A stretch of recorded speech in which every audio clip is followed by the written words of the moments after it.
नमस्कार, आप देख रहे हैं कोटो ट्रस्ट। इस समय मौजूद हूँ जनपद गोरखपुर में निषाद राज मंदिर में, और हमारे फ्रेम में आपको जो दिखाई दे रहे हैं रामदयाल महाराज जी हैं, जो पूजा पाठ में अपनी सेवा देते हैं। निषाद राज की मूर्ति है, तो आइए हम जानने का प्रयास करेंगे निषाद राज के बारे में। और अक्सर देखा जा रहा है जो निषाद समाज है, जो यंग जनरेशन है, कहीं ना कहीं अपना इतिहास भूलता जा रहा है। तो आइए हम इनका क्या सुझाव रहेगा और निषाद राज के बारे में हम जानने का प्रयास करेंगे।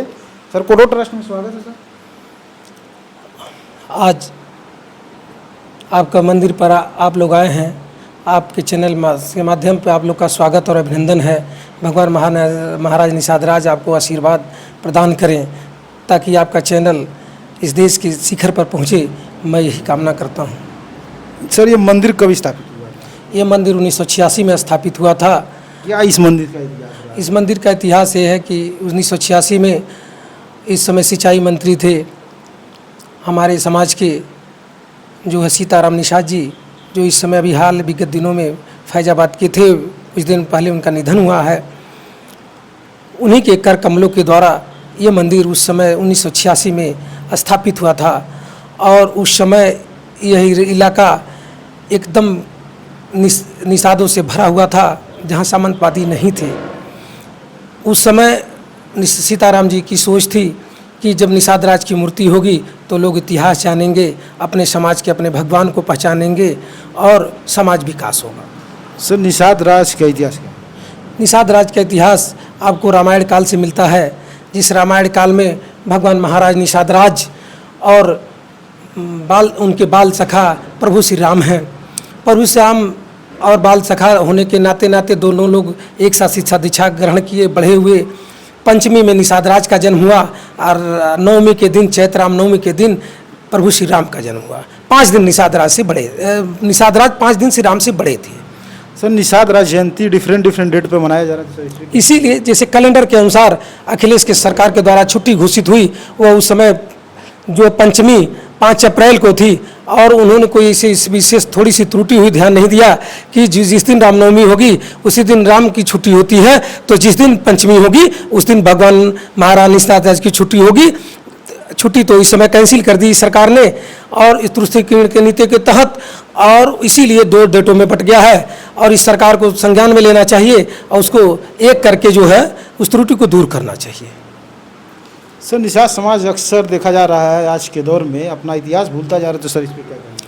निषाद समाज अपना इतिहास इसलिए भूल रहा है कि जो आज का समाज युवा है, जो पिता है, वो अपने पुत्रों में इतिहास नहीं डाल पा रहा है। इतिहास डालने के लिए उनको इतिहास पढ़ना होगा, महाराज के चरणों में आना होगा।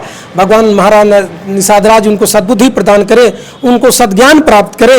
उस ज्ञान से निषाद राज के और हर घर में उनकी मूर्ति स्थापित हो, ताकि वो लोग जो है अपने बच्चों को बता सके कि भगवान निषाद राज कौन हैं, उनका इतिहास क्या है। वह आपके भगवान हैं तो आपके महापुरुष हैं।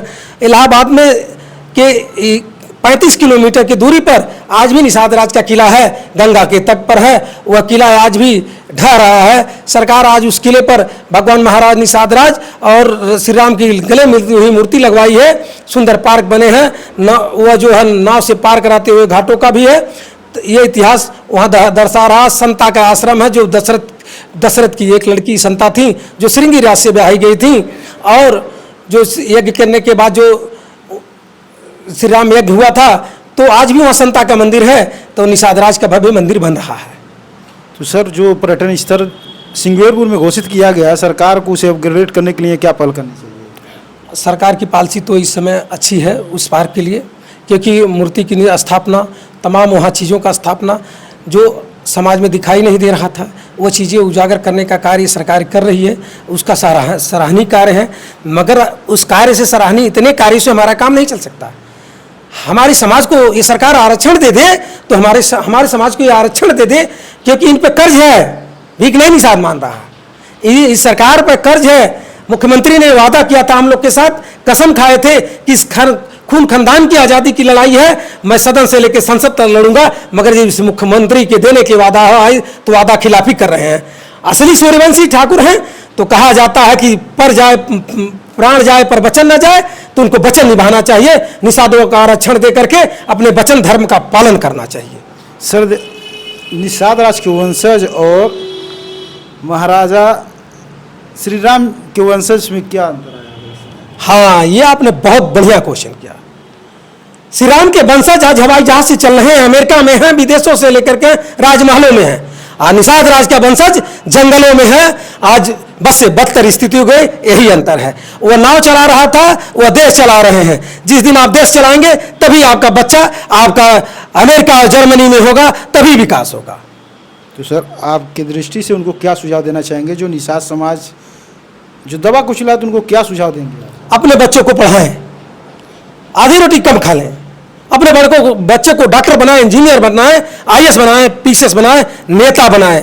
जान लीजिए हर मास्टर चाबी है राजनीति की, तो मास्टर चाबी भी निषाद अपने हाथ में रखेगा, तभी विकास हो सकता है। कोटो ट्रस्ट के माध्यम से क्या संदेश देना चाहेंगे? हम तो ये संदेश देना चाहेंगे कि सभी लोग अपने बच्चों को पढ़ाएं और सरकार पर दबाव बनाए कि आरक्षण लेना है, लेने के लिए उनको त्याग करना होगा, सड़कों पर आना होगा, आंदोलन सड़कों पर आना होगा और शांति तरीके से एक दिन, जिस दिन निषाद, मैं दावा करता हूं आपके चैनल के माध्यम से, जिस दिन 10 लाख निषाद सिर्फ रोड पर आके खड़ा हो जाएगा, सरकारें हिल जाएंगी और आपका आरक्षण उसी दिन लागू हो जाएगा। तो हमने जानने का प्रयास किया निषाद का इतिहास और निषाद राज के बारे में जानने का प्रयास किए। तो और आपकी क्या सुझाव है, वीडियो देख के कमेंट करें और ऐसे ही खबरों को देखने के लिए बने रहें कोटो ट्रस्ट के साथ।